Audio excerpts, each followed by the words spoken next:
Hi everybody and welcome to my Unruly Housewife channel. Today I'm going to be talking to you about Amazing Mold Putty, and this is something I've used with my polymer claying to some success, but it's not a sponsored video. I bought this with my own money. I want to make that clear, and I'm just going to show you how I use it, and this is all about polymer claying. I'm not talking about the fact that you can use it with resin or foodstuffs, although that is true. If you want to know about those, you need to look into it for yourself.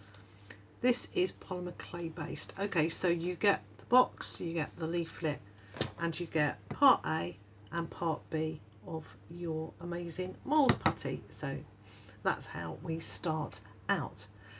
This sort of stuff makes permanent molds. They're not the ones that you can melt and reshape into something else later. You can, however, if you get a thin part on your mold or any kind of problem like that, you can mix up some new mix and like stick it on top. So if this is your mold, you can sort of pad it out and mend it by adding some new stuff. Apparently, not that I've ever done that. And these are the kind of things you can make with it. And I'm going to show you some of my things and the results a bit later on. It's bakeable up to 300 degrees Fahrenheit, which means that it's perfectly safe at your normal clay, polymer clay baking temperatures, and it apparently can cause things to take longer to bake because it's thick and it's covering them. So you might want them to put them in the oven for a little bit longer, or it does suggest you might want to warm up the oven with the thing in it. I'm a little bit worried about that because sometimes your oven temperature can spike as it warms up, but it's up to you. You know, I would just add to the baking time a little bit, I think. This product is platinum based. I'm start getting it out while I'm talking. It's platinum based, so it can be inhibited. The way that it hardens off could be inhibited by tin, sulfur, vinyl, and those things are found in tapes, clays, glues, plastics, and some rubber stamps. So, I mean, as with most things, the answer is to test. Make a little bit of this up and test it on the thing that you're going to use as your original for your mould, and just see after 20 minutes whether it does start to harden and set up. Now, when you take it out of these, they're quite annoying to try and dig it out of, but there you go. They are oily. And I think this is mineral oil. It does mean that it doesn't stick to the thing you're moulding. And you can get this out for a while and nothing will happen because I haven't mixed the two together. And the two things, you want a fairly equal amount. Now, apparently this is quite forgiving, but, you know, it's best to try and make them equal if you can. Here we go. Right, you want to mix the two colours together.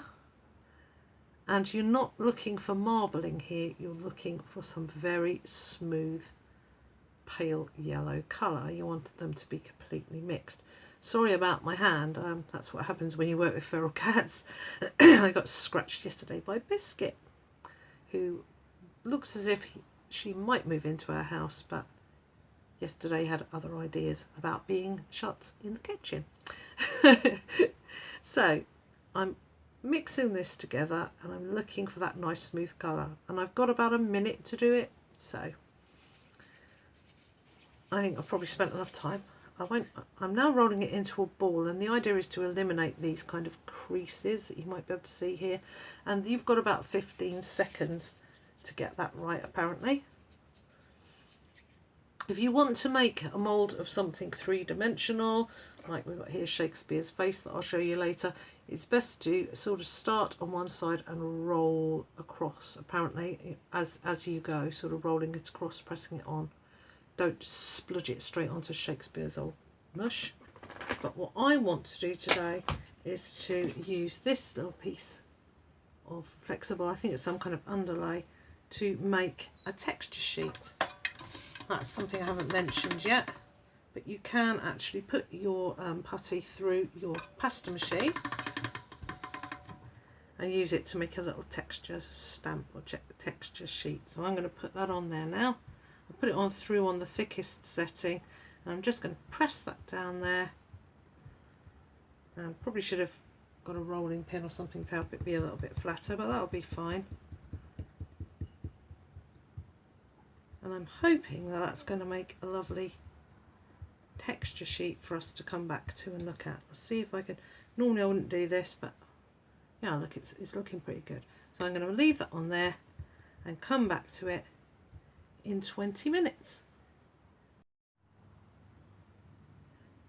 I'm back and we're still waiting for that mould to set up, but I've got to harden off. I'm not sure what the technical term is. Anyway, these are some of the moulds that I've made already, and I thought I'd share them with you so that you could see what I use my Amazing Mold Putty for. See here, I was making some steampunk checkers pieces or drafts pieces, depending on where you come from, and I wanted to make a kind of steampunky cog kind of top for them, and I did it by taking a metal cog and just putting some putty over it. Probably went a bit crazy with the amount, but then I just stamped this on top of all my pieces and they came out really nicely. I also got this mild obsession with faces, and I'll show you these. There's my little cherub. I got some of these scary looking skulls, and this is definitely one I sort of smushed on a bit too hard, but I was able to adjust it slightly and it made a nice three-dimensional skull, so it kind of worked out well. This one was more of a kind of straightforward thing, and I'm surprised that I managed to take that out without spoiling it and without baking it in advance. I think I really need to try that baking in advance option. Here is the Virgin Mary, and again I was just trying to make all different kinds of faces because I had a basic face obsession, and she came out pretty well in my test sample.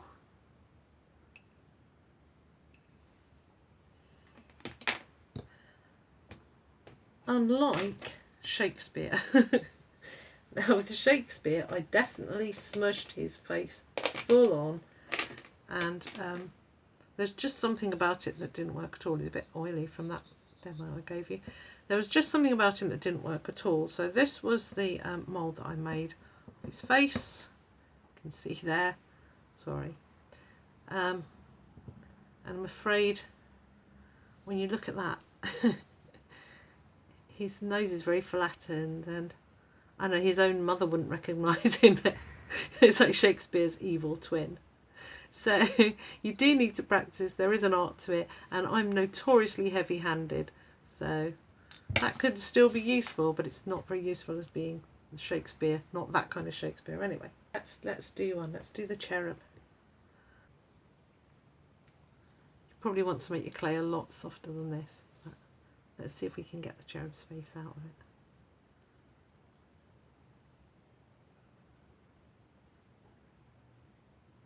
Oh yeah, look, it came out quite nice. There you go. And as I say, if you find him a bit too chubby or a bit too how you don't want it, you can always adjust it. And that's what I'm coming to say next. I make fairy doors, and I found that I was making a lot of doors and individually sort of styling them, and I thought, wouldn't it be nice? Here's an example. This is actually a goblin door. I would have shown this in some other videos. You can see the door here is similar to the door there. And what I found was I was making a lot of these, and every single time I was making the door part to add on to it, and I thought, why don't I make a polymer clay door and then make a mould out of it like this? And what I love about this is that I could use this to make fairy doors quite quickly, but then just with my tools and things I could adjust them and change them so that they weren't being mass manufactured. I was purely making a basic shape that was the right size and had some detail on, and then I was completely adding to it so that it didn't look exactly like the one out of the mould. And you can do that. Moulds don't mean that you have to make something exactly like the thing you're copying. So here is our piece. It's had more than 20 minutes to rest now. I must say, during that whole working period, when you're working with the putty and you're sort of mixing the colours, you've got about 3 minutes in all to sort of finish that and do whatever you're going to do with it before it starts to harden. This has had 20 minutes plus actually to harden off, and I'll just take this off. It's looking good. It seems to have worked. It doesn't seem to be sort of smearing at all, so it didn't react with this. And I'm going to try it out on this piece of Sculpey Primo, so let's see if it works. I'm pressing it down. I mean, it's nice and flexible. It's comfortable to use. I think this Primo's soft enough. Let's take it off. Oh, that's nice. Look at that. Hang on.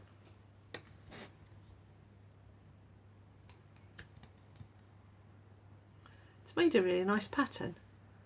And that's something that I can use. And obviously if you wanted to make one, you might make it a better shape than this or whatever. But it's worked really nicely. I'm really pleased with that. So you've got a flexible texture sheet, as well as being able to make the little moulds and models that make these. So there you go. That's Amazing Mold Putty for you, and I hope you enjoyed that. I found it useful. Sometimes it fails and I don't really understand why it's failed, but I do think it's worth owning. I hope you enjoyed this video. If you did, do like and subscribe and hit that little bell icon. If you have any comments or questions, leave them down below. I'll be glad to try and help. And yeah, thank you for watching. Check me out on Facebook, Instagram.